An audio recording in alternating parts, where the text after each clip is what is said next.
Hey guys, welcome back to my channel. Sorry if I'm keeping my voice low throughout this video. It's because I'm actually in my house right now. It's kind of late. My parents are trying to sleep. Got a whiteboard behind me. Today I'm going to be teaching you guys how to write an essay. I know it's pretty basic. This essay style will apply for A levels and it will definitely apply for your university degree level. So I'm going to be teaching you guys how to write an essay. I know it's very basic, but some of you guys have asked me to do it. And to be fair, I can't criticize you guys because I did not know how to write an essay. I was so bad at writing essays before I knew the technique that I'm about to share with you guys right now.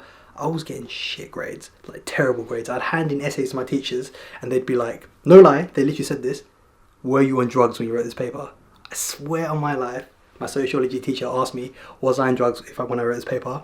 And then after that, she goes, don't worry, I'm going to help you. She taught me this technique. Thank you so much, because when she taught me this technique, I became an absolute G at writing essays. And I promise you this, at the end of my A-level sociology, she came up to me and said, you are the best student I've ever taught. That's what I'm saying, bro. And it's not me, it's the technique, bro. I'm stupid, bro. But this technique is the key. Okay, so I'm going to teach you it right now. So the way this video is going to pan out is I'm going to teach you the macro structure on how to like build your whole essay. And then I'm going to teach you the micro structure, which is basically how to build each paragraph, how to build each individual argument throughout the paper. Okay. So right off the bat, you need to break down the question. You need to figure out if you have an evaluation question or if you have an analyze question. Evaluation questions are usually a lot harder. And the way you can recognize this is, if it's an evaluation question, it will have buzzwords in the question, such as, guess what, evaluate. It might have words like criticize, this pen's a bit shit, or critically evaluate. Those kind of words that imply to you that you need to build an argument. So you need to say pros, cons, conclusion. That's the kind of argument you need to build up. And then the easier kind of questions are analyze questions, and these are pretty obvious because most of the time they will just say analyze as the buzzword, or they'll just say something like explain. So yeah, analyze and explain. There are also other words, but most of the time it will fall into one of these two categories. Today I'm going to be focusing more on the evaluation because it's more difficult than analyze. Analyze is pretty basic. If you're going to use analyze, this microstructure will literally teach you anyways.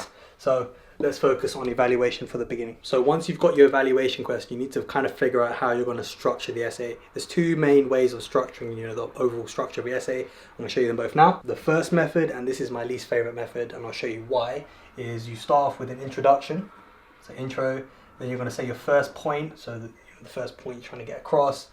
You're going to say your second point, third point, depending on the length of your essay. Say it's a 30 mark or 40 mark or a longer essay, you're going to do more points. You might do 4 points or 5 points, but then afterwards, towards the end of the essay, you're going to go into evaluation. So you're going to do evaluation point 1, evaluation point 2, and evaluation point 3. Sometimes these evaluation points will criticize the point you made. So that point's going to be criticized by that point's going to be criticized by that point's going to be criticized by that.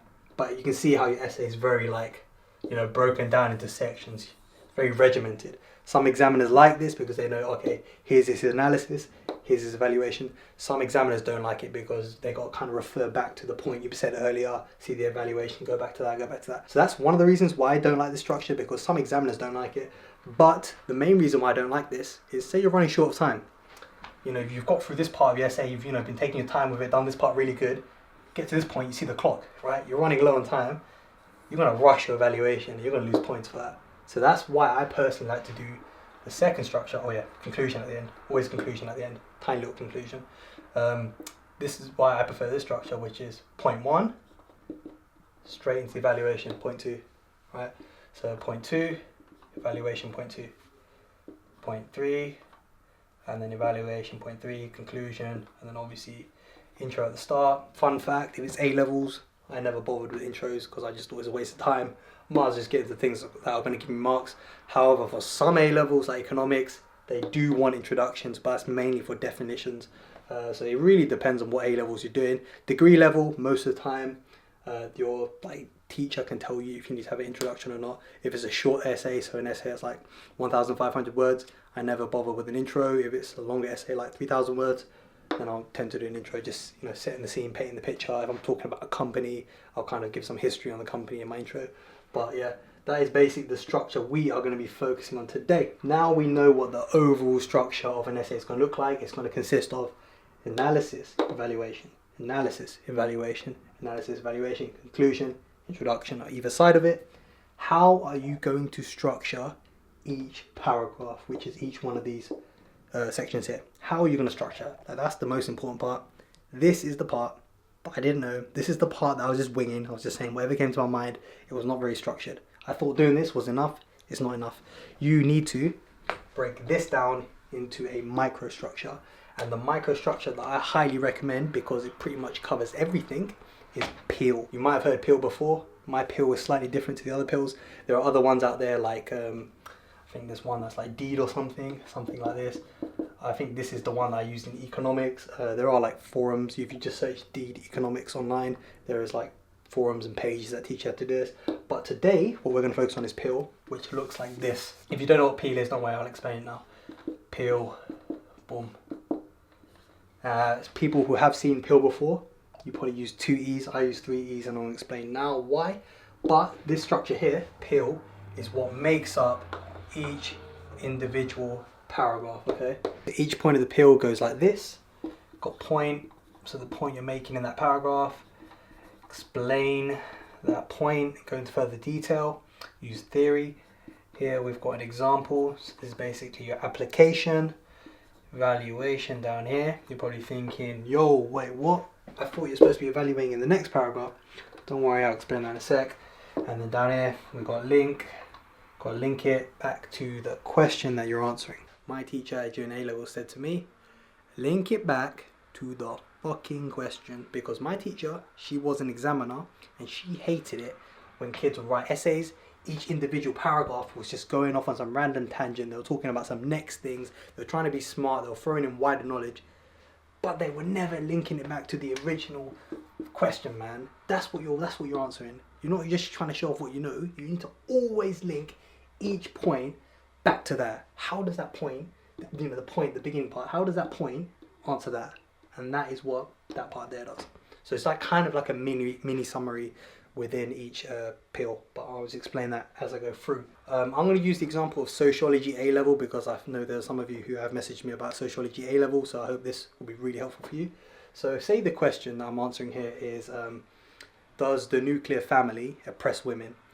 Some of you might not know what I'm talking about, but just get the gist of what I'm saying. So let's answer this point from the view of radical feminists. So we could say something like, radical feminists believe the nuclear family does oppress women. So that is the first point. Basically, the gist of this point is radical feminists believe it does oppress women, the nuclear family. Now, explain it. Yeah, go into more detail. This should be natural for most people. So just explain what that means. So you could be like radical feminists, such as, I don't know, Molly, thinks that the nuclear family does oppress women because women are forced to be the caregivers. Women are forced to stay at home and look after kids while men go out and, are the breadwinners, whatever. Throughout your essay, throw in buzzwords, throw in keywords. These are the theory, bits of theory that you've learned during your A-level. So if it's biology, throw in some mitosis, or those keywords, buzzwords. Throw them in your explanation because that's when you're showing you know the theory. So all I'm going to write here is use theory plus buzzwords, right? Buzzwords. You just want to throw them in their face. So here, if I'm sticking to the whole sociology thing, I would say breadwinner, caregiver, those kind of words. So that's going there. Time for example. Examples. Personally, I think you should use a mixture of examples. Some examples from the media, some examples from case studies you've learned, just to show you've got broad knowledge. So say if I just went for, I'll give you a shitty example now so you can kind of see how far you can go with examples. So I'm going to use The Simpsons, the TV show The Simpsons. So I'm going to be like, in the TV show Simpsons, you can see that it's a nuclear family structure.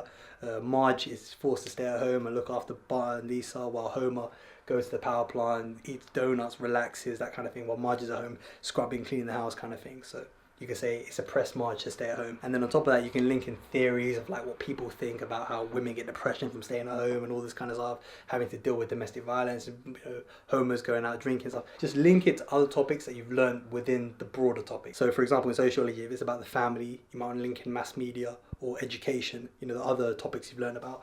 But yeah, that's my example. So I'm just going to say, you can use the media, you can use case studies, CS for case studies.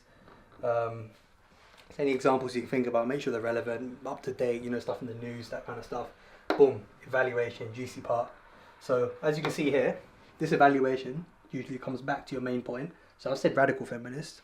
Let's do the opposite of radical feminist, or let's do something similar. So I've said radical feminist. Let's say, however, liberal feminists, oh, that was weird. How do I remember this, bro? I did sociology so long ago. So liberal feminists would say that although women are oppressed at home, in some nuclear families, the men in modern day society are forced to stay at home and do this. So it's more equality kind of thing, and then men are staying at home doing the caregiving while women are going out making the bread, that kind of stuff. So you can, you know, tackle it from that perspective. You could literally say something about Marxism. You could just throw in a complete different school of thought. But basically, what you're doing is evaluating that, and if you want to, you can also evaluate your example. So if you use the case study, this is a good time to evaluate a case study. So say there's a problem with the case study, say the sample size was like 3 people. You can say, however, that sample size only had 3 people, so it's not representative of the whole population, that kind of thing. So basically just evaluating any things you think you can evaluate here. And then you could also use like another theorist here. I'm not going to say anything here, you can kind of work that out. Bang, link it back to the question. So when you get onto the link part, you want to use some sort of word that like concludes it all. So words like moreover, therefore, furthermore, those kind of words. Just kind of sum up everything you said. So for this peel, I'd say something along the lines of, moreover, radical feminists believe that the nuclear family oppresses women. However, it does have some limitations, such as what my evaluation said. Bang. And that is that. However, that ties you up nicely for your evaluation, which is the next point here. Because I identified the limitations here, sets you up nicely for this. You see that flow? You see that flow? Bang, onto your next point. And then the evaluation is going to adopt the exact same structure. However, you're approaching it from like the negative side or the con side or the other side of the story. So there's another way that people like to do this, is you say on the one hand, so for this point, you'll say on the one hand, blah, blah, blah, blah, blah. And then when you move on to this point, people like to write on the other hand, blah, blah, blah, blah, blah, blah. And that is how you structure your essays. Personally, I find this a bit repetitive because you keep saying on the one hand, on the other hand, on the one hand, on the other hand. But some people like to do that if it's a short essay. Use those connected words. They're really good to structure your essay because then the examiner knows that's the analysis, that's the evaluation. Pretty easy, right? So, in a nutshell, from adopting this simple structure, is how I wrote from a student who was literally handing in total rubbish to his teachers. Teachers thought I was writing my essays literally on drugs, literally drunk or something, because it was so rubbish, to the point where I was a top student. I was getting full marks on a lot of my essays. I was that kid where the teacher would literally print out my essay and hand it to everyone in the class, and they would literally be like, this is an example essay, you know, follow this kind of structure. Because I just had structure. You know, it's not I'm smart, I'm not smart. I just literally knew where to insert the bits of knowledge I knew. So work smart, not hard. And if you follow any of my revision techniques that I've said before in my A-level videos, that kind of stuff, filling in these gaps should be pretty easy because you would know the knowledge just like that. You know, when you do flashcards, boom, flashcard, you know, the answer on the other side goes there. The examples that you know, that would have been another flashcard, it will go there. The evaluation, you know, will go there. These are all flashcards. You see how they just slot in nicely. It's like a jigsaw puzzle. You know, they just fit in nicely. And that's why this structure is so simple and it always works. And now you're probably thinking, how are you going to conclude the essay? Because you always need that fire conclusion. A lot of people can get top marks. They can get A's and stuff and B's. But what really differentiates them from the A star, from what I've heard, you know, what I've done in my own experience, what differentiates it is the conclusion.